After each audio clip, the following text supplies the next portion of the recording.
Hello and welcome to another episode of the Churros y Tácticas Podcast. It is the first churros of the year 2025. What a time to be alive. We're going strong, man. Just right off the bat, let's say this.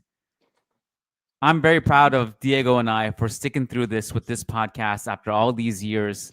Diego remembers better than I when we started, but we're on year what now, Diego? 7 or for sure 7, maybe 8. I need to check exactly. I love it.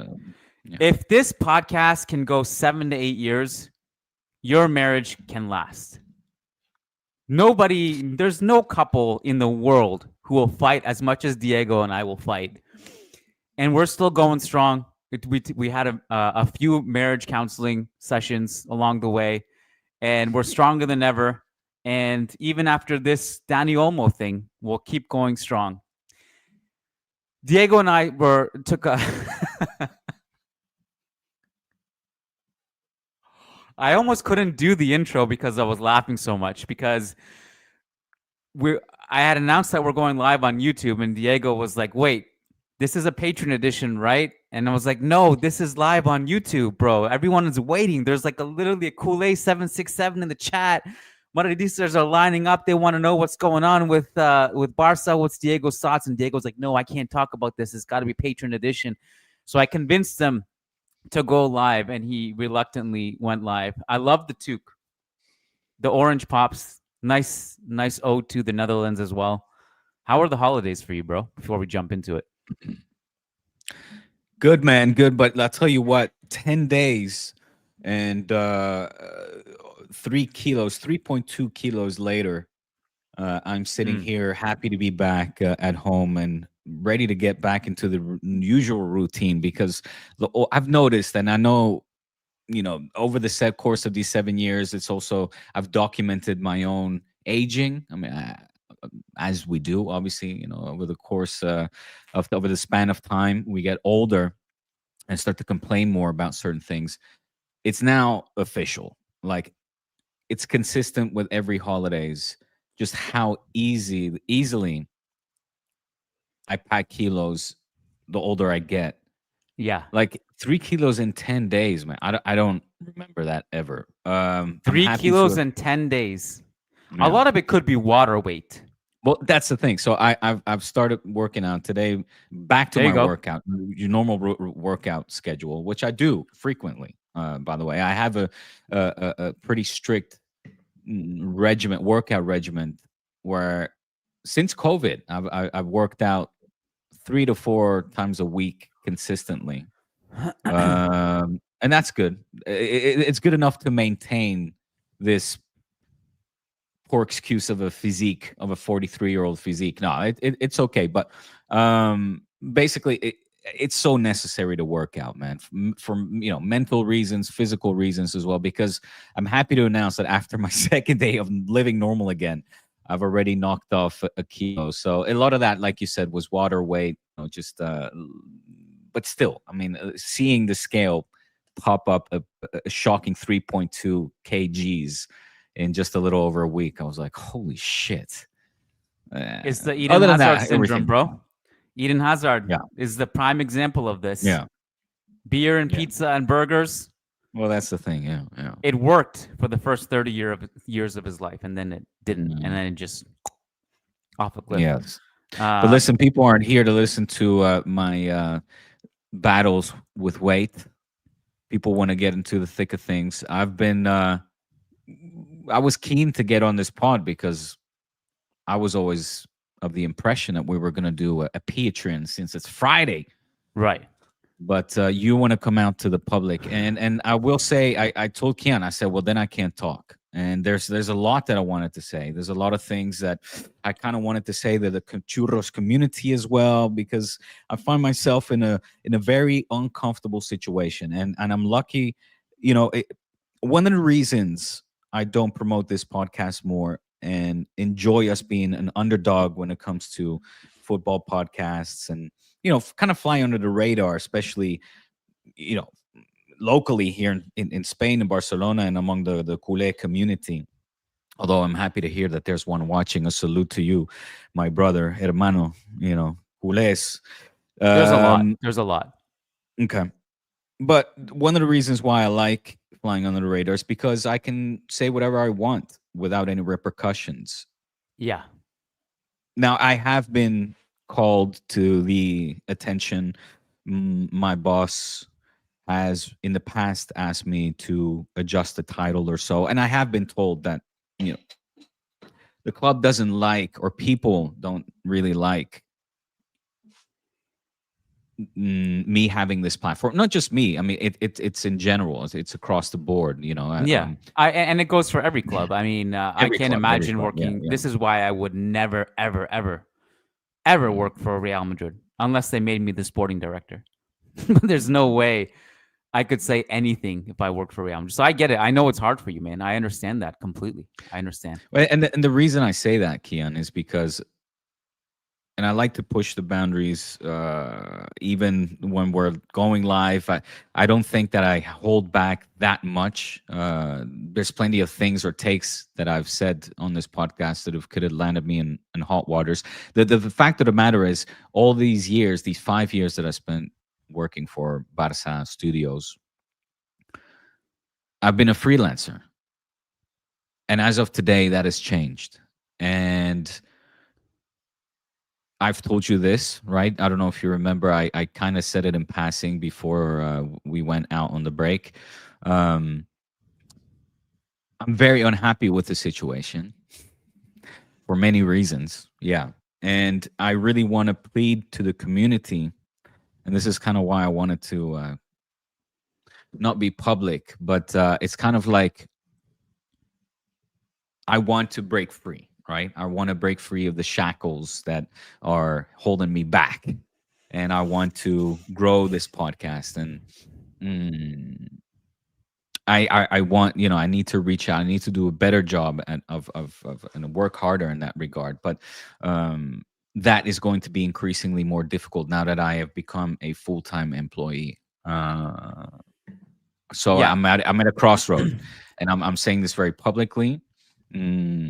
Because I mean, people at the club know my position anyway. They know that in my case, I am not content with the conditions. And yeah, no. Look, can I jump in here? Because there's actually maybe don't get me fired. My way. There's people in the chat actually. Right, there's people in the chat that are confused about that. Like someone's asking, they don't want you to talk on a podcast? ? Tony Flores says, did they give you a patch of Camp Nou grass in your contract? I just want to so if people don't know this, if you work for a club, you can't talk. I'm telling you guys, I have seen contracts of people who work for Real Madrid, and literally it's in their contract that you have to be exaggeratedly biased towards the club. So you have to talk about always saying that the referee is wrong if there's basically a call against us. It's just like a lot of you have to be exaggeratedly biased. This is why I would never ever work for Real Madrid. And the struggle is real for Diego. So what he's saying is just to clarify, yeah, he literally can't talk and he'll get himself into trouble, and he actually has got himself into trouble. So Diego has a few options here. Option one, are you there, Diego? Are you frozen? No, I'm not frozen. Sorry, you're just a statue reflecting on life right now. No, you literally look like you stopped breathing for a second. No, I am.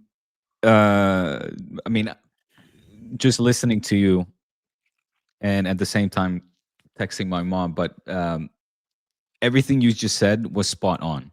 Everything you just said. So I'm happy that you know that. And this new situation that I find myself in, not as a freelancer, but as an FTE, right, full-time employee, hugely hinders me, from speaking publicly on this podcast and about issues. And it's not just about being biased, Kiyan. It's also about, you literally sign off your rights, and I have you are exclusive, and that's of the club. You cannot show up on other networks, other channels, other. You can't do any other projects. There's an exclusivity that comes with this. It's one of the conditions. So that upsets me, and I have a chat about that on the 7th. So that kind of like a final meeting with the compliance department. But it's we'll see what the outcome is. I don't know, So I don't know right now. Diego And has because before I was a freelancer, maybe the lines were more blurred, but now it's very clear. Yeah, so I could get away with things before. Yeah. So Diego has basically 3 options. One is that he can go on the payroll, like of Bartomeu, and just get fat checks and spread Barca propaganda in favor of Bartomeu. That's option 1. Option 2 is this show goes exclusively on Patreon so that Diego can say what he needs to say. Well, those are actually the 2 options. Yeah. Option 3 is that this podcast gets so big that Diego can just, I'm saying this, not Diego, that Diego can just quit working for Barca and become the managing, I was going to say managing Barca, but it exists, unfortunately. It exists already, and it's also terrible. So we have to think of a better name for Diego's Barca. Well, it could just be D-Spot, but you could be free to say whatever you want. So, not that this was the point of this episode, but here you can see where you can go so first of all, 2 things. Go to patreon.com/Churros y Tácticas, and second of all, you'll get access to the Unchained Dani Olmo, Diego Lorijn thoughts. So let's talk about Dani Olmo, though. Here's my best way to summarize what has happened in the last, I don't know, like I guess December 30th. We kind of knew because you and I did a podcast before the break in 2024, before Christmas break even started. We talked about Dani Olmo because this was a thing. This goes all the way back. Let me do my best to chronologically recap this. Back in the summertime, Barcelona signed Dani Olmo. They had struggled to register him. What opened up the window for them to actually register him was long-term injuries to Ronald Araujo and Christensen. And we knew in the back of our brain at that time that when these guys come back, this would be an issue in like 4 months, whatever it was. But we kind of forgot about it. I did anyway. Maybe you didn't forget about it. Yeah. I completely forgot about it. And then it popped up, obviously, because we approached the deadline, December 31st. And so now this is a thing. I don't 100% remember what you said, but I personally just felt that he would ultimately find a way to get registered. So December 30th, 31st was very entertaining. If you were keeping tabs on this, refresh. And then they got an extension, which I'm still confused about as to why the fuck that was allowed. I don't know, but it was, they allowed an extension for whatever reason. Now we're on January 3rd, and it's just hilarious, bro. Someone threw poor Eric Garcia's name into the mix. Oh, we can sell this guy's ass to Girona, raise some funds. VIP seats, the funniest tweet. I mean, it's viral now by this account called Total Barca, which again, I have come across his tweets every now and then. It's just a shameless and horrible account. But the most hilarious image was there was this tweet about, oh, Barca have received the 28 million needed from the VIP seat sales. The whole boardroom is standing up and applauding. Who comes up with this stuff? The Barca board are standing up applauding.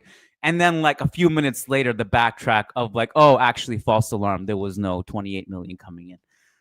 I don't know what's going on. What do you mean the boardroom applauding? I don't know, bro. I'm not the one writing this stuff. I saw it. I thought it was hilarious. If you want, I can share the screenshot. I'm reading the tweet. Barca received the 28 mil. The entire office stood up and applaud. Let's reenact it. I'll be Jean Laporta.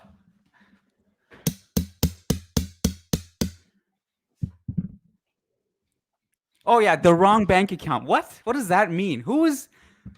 I don't know. Congratulations to all the Barca aggregator accounts right now because they're having a field day. Listen. So I follow Tolo Barca. Luckily, it doesn't appear up much up on my feed. I haven't seen these tweets, but he's joking. This is not. Well, I don't know why you're not taking him as a source. That's serious. Look at his next tweet. In the next tweet, he tweets, "False alarm. The office have all sat back down. No money." This is ridiculous. This is not him. This is not real. This is just him tweeting absolute bullshit. This is what I look like right now. In case you're not watching on YouTube, it's the I don't know emoji, just like this. IDK. I don't know, bro. I'm not the one writing this. Basically, I just think it's hilarious. Nah, listen, who an aggregator account. Okay, he's got a very good amount of following, but who would take this guy as a source, as a serious source? Nobody. This is some dude tweeting from his basement. I don't know who this account is. I mean, basically about someone the hack 28 into million. Diego's computer and see if it's Diego who's the one behind that account. I knew about the 28 million. Or I knew about it. I mean, like everybody, I've been refreshing and trying to keep up tabs and what has been happening. And Barca have received. So the report comes from Mundo Deportivo that Barca have now received 28 million that was pending from the two investors coming from Qatar and Dubai, paying for the exploitation rights of the VIP seats for the future Camp Nou. First of all, I have no problem with that, and neither should you, because Madrid did the exact same thing, and what was it, like for the next 25, 30 years, sold the rights. And you should know this. This is to the VIP seats. Yeah. They put the VIP seat, like the future sales of the VIP seats, also in their balance sheet. And it was accounted for because they received like 20% or something, or 40% of the payment of the funds up front. So Mundo Deportivo is saying that the same thing happened here. So with this transfer, Barca meet La Liga requirements of having 40% of the funds from each investor deposited up front, in compliance with the league's tightening regulations following the Libero Football Finance AG, whatever. I'm not making fun of the idea of selling VIP seats. Just to be clear, I'm just making fun of the whole situation. Well, again, I mean, the dude don't. But the situation. Look, the situation's ridiculous, and I find it very disappointing that we find my beloved Barca in this situation once more. And you can bicker and argue about why that is, why Tebas says certain things a few months ago, where he actually said that Barca are very close to the 1-to-1 rule, the 1-to-1 ratio. That basically the Nike deal was going to sort that out.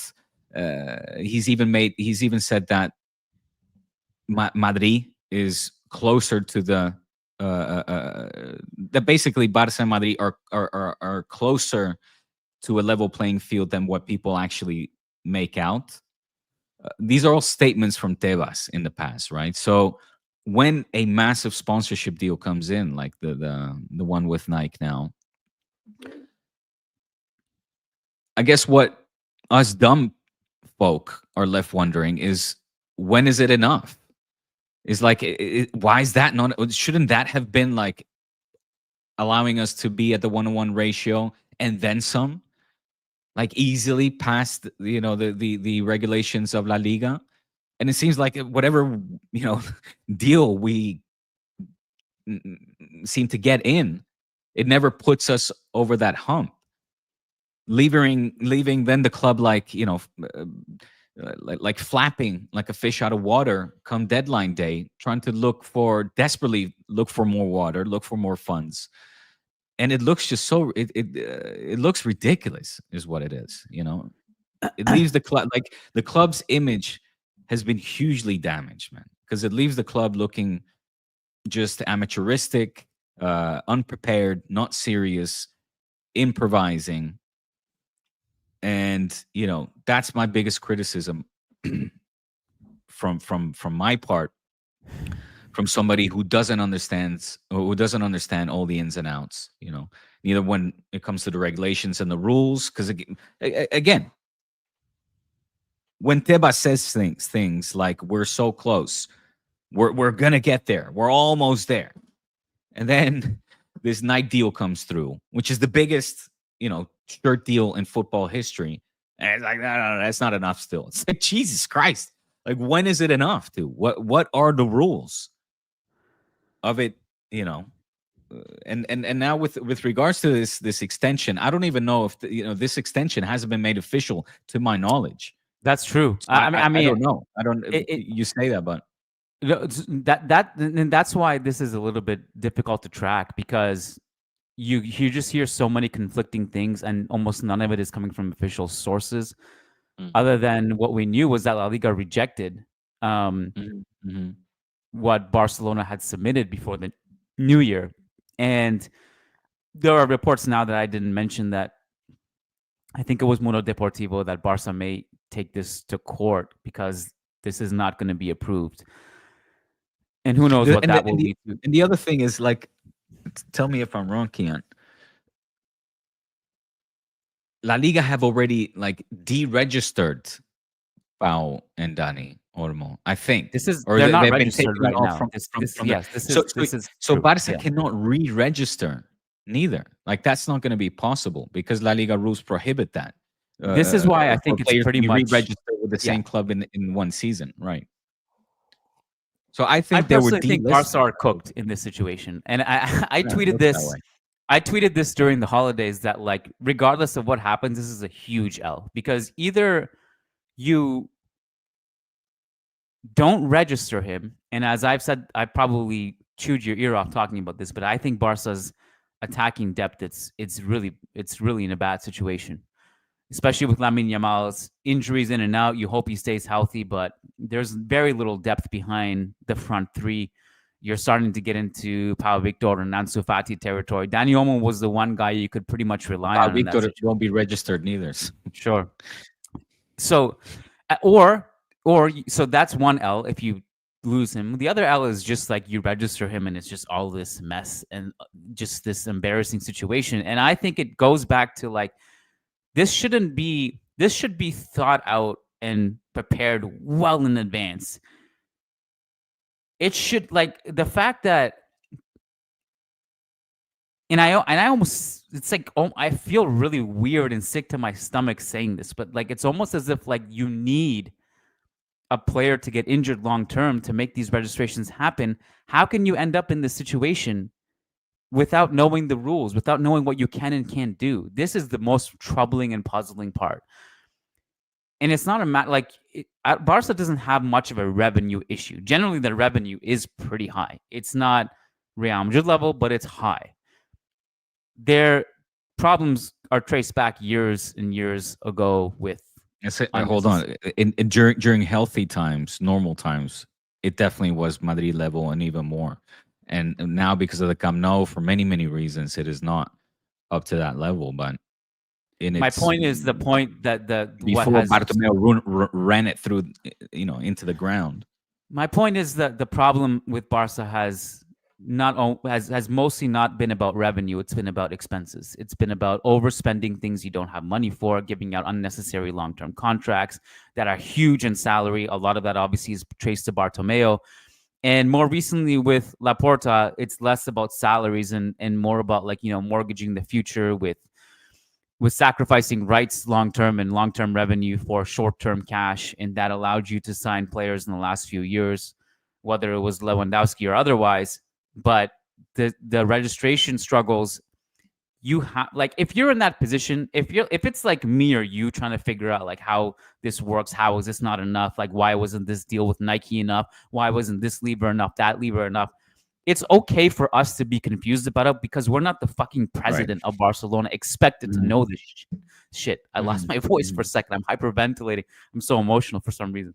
But like, to me, the analogy is like, hey, I know we're in debt, but this Gucci bag, I think I have just enough room in my credit card for this. Let's just throw this Gucci bag forget about the fact that we need a new a new Faucet, yeah, a new faucet, or like forget the the fact that like the structure of our house is falling gas is apart. leaking. Yeah, this is like, I think we need, if we just throw this new swimming pool in our backyard on the credit card, we'll figure it out later. Like we'll figure it out, and then like the day comes to pay the bill, and you're like, oh yeah, what do we do? I don't know. Let's sell something. Let's sell this. I don't know. Let's sell this old PS4. Does it still have value? I think I can get some. What if What if we sell Eric Garcia? Frankie, for the love of God, Frankie, just move on, bro. Poor Frankie, man. Dude, my time, this podcast, man. Like this podcast, I don't know. Oh my God. We got a couple super chats. And Corgiotti Bordaloy says Hansi and his flick. That was classic. You guys remember that one, eh? Hansi's flick. Hansi's Jean's flick. Laporta. Ural Desai, our YouTube member, says, if you are creating a pod, Diego, you can call it Barca banter. Also, what was the most painful case of this player, of a player that didn't live up to the hype and a transfer that worked when you had low expectations? Can you decipher that one? I'm not entirely sure what it's asking. Most painful case of a player who didn't live up to the hype of this in a transfer. Oh, I see. About, okay, yeah. What I was talking about Olmo, right? I mean, I think if anything, he exceeded expectations. Especially, maybe not in recent games, but before, let's say, pre-injury, Dani Olmo, he's been amazing. Yeah. The other question that pops up is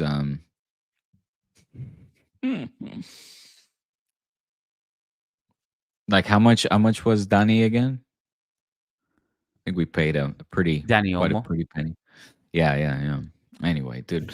Yo, I don't know, man. This podcast is definitely gonna get me fired. Was it if it 60 million? That's right. I knew that because it was like basically 60 million for a player who might not get registered. And now you'll have, I think the interesting question now is like, it seems like from Dani Olmo's camp, he has been very, very vocal about staying true to Barca through all this and remaining as a Barca player, not violating, because apparently there's a clause in his contract that he can be transferred if such a situation arises. Yeah. And he has been adamant that I want to stay at Barca. I guess it'll be interesting if that make sense for Barca to pay him for half a season.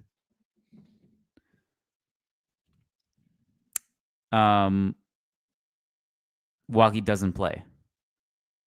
Or does it make more sense to sell him?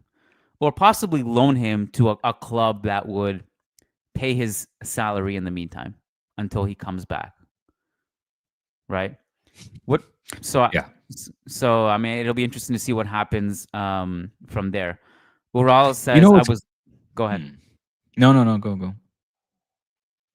Ural says I was not talking about Olmo, but an academy player. So his question was about what was a painful case of a player in general that didn't live up to the hype? Oh, well, I mean, Coutinho, the most, I think, still to this day, our most expensive signing ever.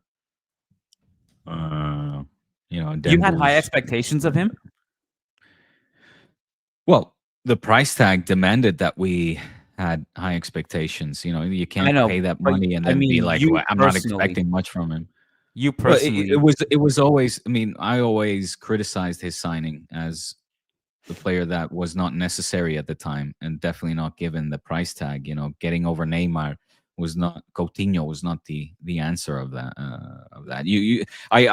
Dembele signing is much more defendable, even though the price tag was questionable than a Coutinho at that time. So, yeah. But what was I going to say? Another thing, and I was trying to look for the tweet. what I don't get, and if I have the day we get Tebas on Churros, I would like to ask him, where were you during the time when Bartomeu was running this club into the ground? Where were you during the time? And that's not to defend Laporta, but No, come on, man. no, no, This is listen, hold classic on a Barca second. Hold on a mentality second. blaming. Listen to the All right. point. Listen to the point. Where were you when we had, Messi on the salary that we did, 50 plus mil, 60 plus mil? We had a Griezmann on an incredible salary. We had all these players on very, like, the highest salaries, right? The highest salary. We were the highest paying club in football. If you compare those to what the players are on now, where a Robert Lewandowski is basically earning what, who was it? A Longley was earning. Like, I mean, he's our highest paying player, and he's earning, I think it's shy off of from 30 mil. And then all the salaries following are like in the tens, in the teens, and below 10. Like, the point is, we drastically, or this board has drastically managed to cut the salary cap, right? The salaries that the club is paying, reducing that salary. What has that resulted in? Like, what good has it brought Barca to still not be over that hump? That's what I would like some explaining on. Like, I want to see mathematically how these things are not still yet adding up. I don't get it. Well, you're still paying previous club legends who don't play for you a lot of money. Explain that one to me. Like, how is this possible? Like, I get that. Look, it's Lionel freaking Messi. If anyone gets deserved like a blank check, it's him. I get that. But how the hell are you still paying him? And it's not just him. It's Busquets. It's is it Alba or Suarez? I think it's Alba, right? Those three. I don't know. Possibly Suarez. I really don't know. I mean, only the books know. Only those in charge of the books. I think will it's know Alba, who not we are Suarez. still I paying, don't know if it's actually Suarez. I think it's Alba. But how is this possible? Like, I don't know. That's mismanagement. And like, I don't really generally, I don't actually understand your point about Tebas that much. There's You don't rules in the understand it? league. No, because there's rules in the league that you have to abide by. Like, if you know the rules ahead of time, you will prevent yourself from being in the situation. I think the credit card analogy is a perfect analogy in this. But You don't spend money you don't have. Okay, but if the idea of these financial rules and regulations is to maintain the health of clubs, Yeah, and competition, mm-hmm. I think we can all agree that what Bartomeu was doing during this time was anything but healthy for the club. I mean, Okay. that spending spree should have. That's not Why Tebas' was it? fault. Well, he is, but why? I mean, why is he being? Why was he so lenient then and permissive then, and being so incredibly strict now? Probably because Barca were not going over the limit at that point. They were just being unwise with their money. It's different. Mm. My biggest regret in life is not asking Bartomeu for money, because I think he would have given it to us if we asked him. Like, don't tell me I'm wrong. Tell me, Diego, if we said, "Hey, Bartomeu, big fans, bro. Right. We will create hundreds of burner accounts in your name, and we will go to bat for you." All we asked is just like a couple million.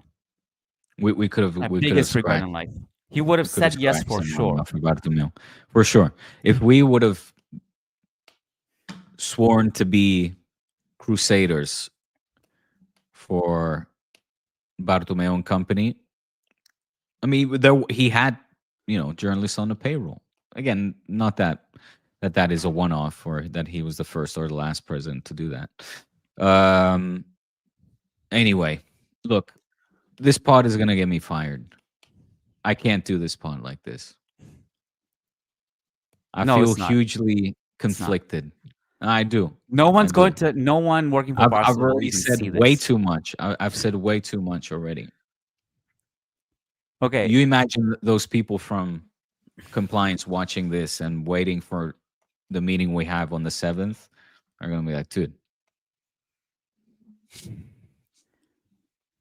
I should probably turn off. I need churros to step up because it's one or the other.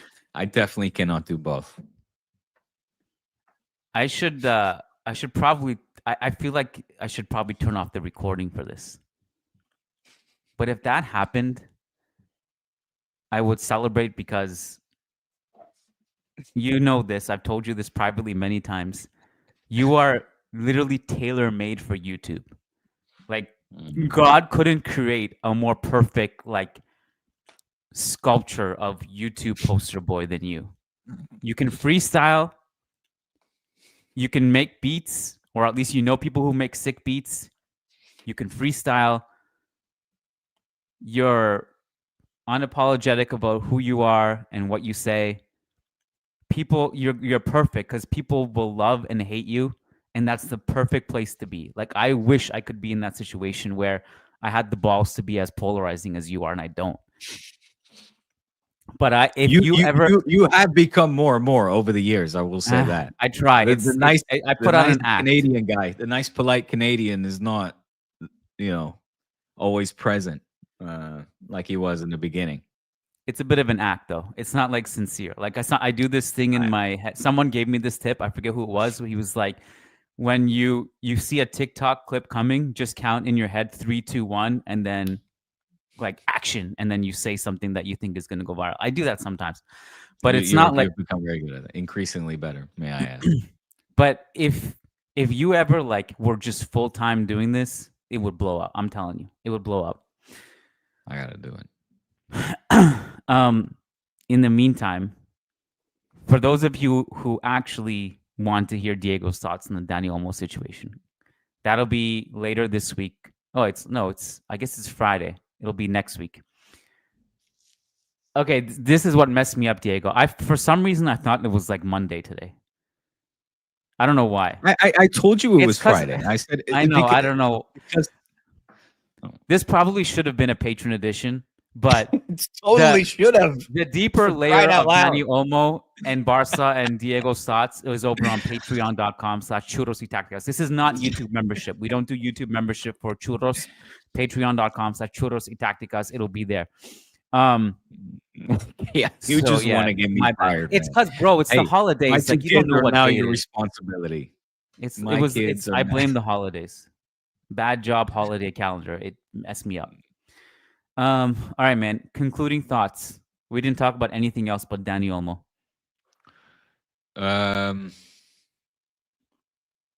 I don't think, like, I don't see this resolving positively, for Barca.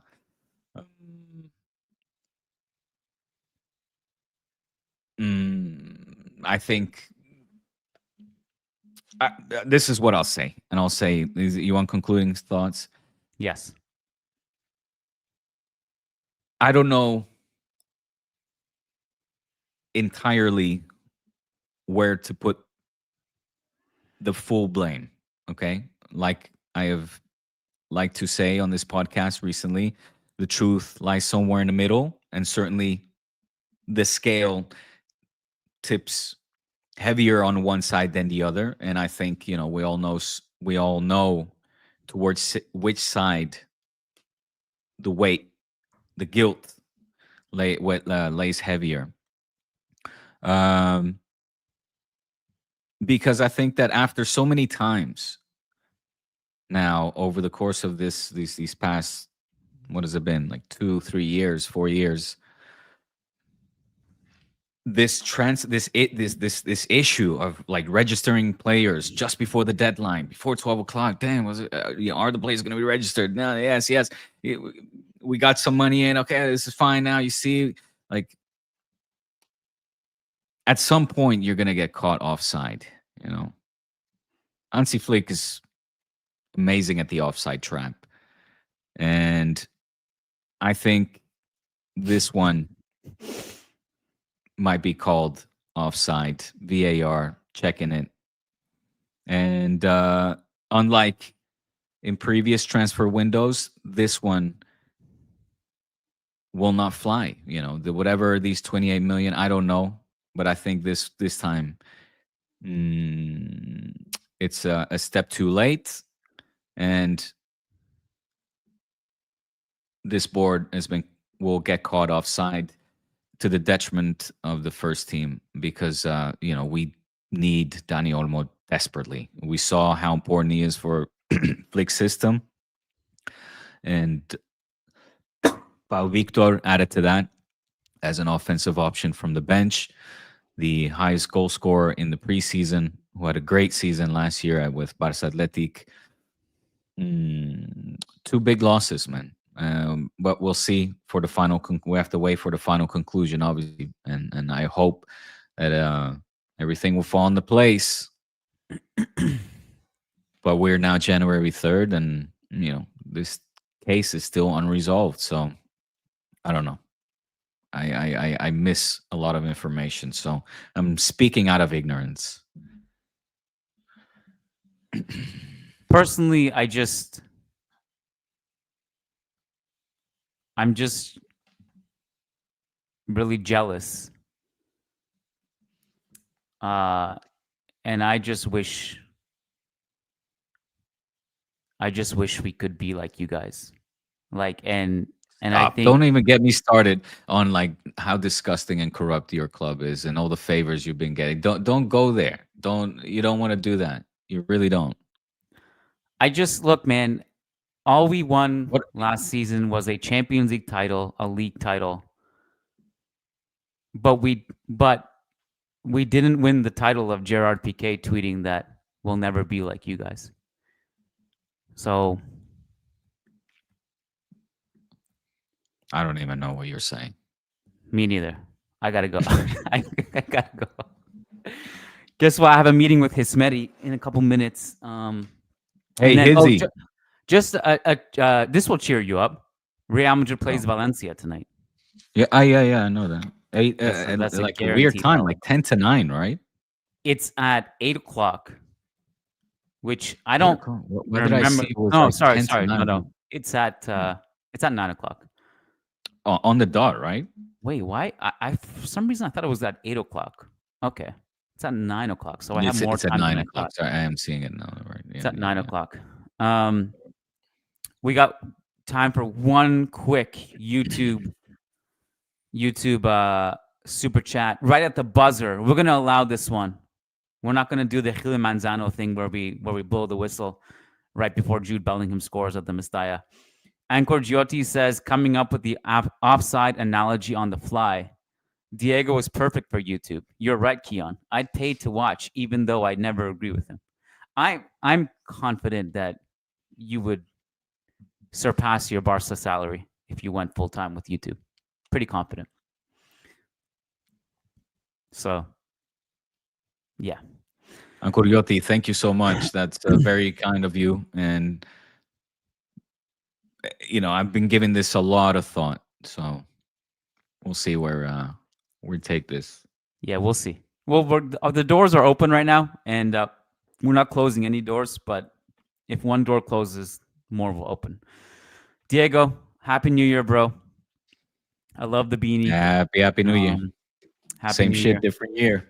We'll be back over on patreon.com/Churros y Tácticas, and if any Managing Madrid listeners are here, we'll see you after the Valencia game back live on YouTube. Take care. Peace out. Thanks, Diego. Peace out. Thank you, buddy. Thank you. Goodbye, everybody.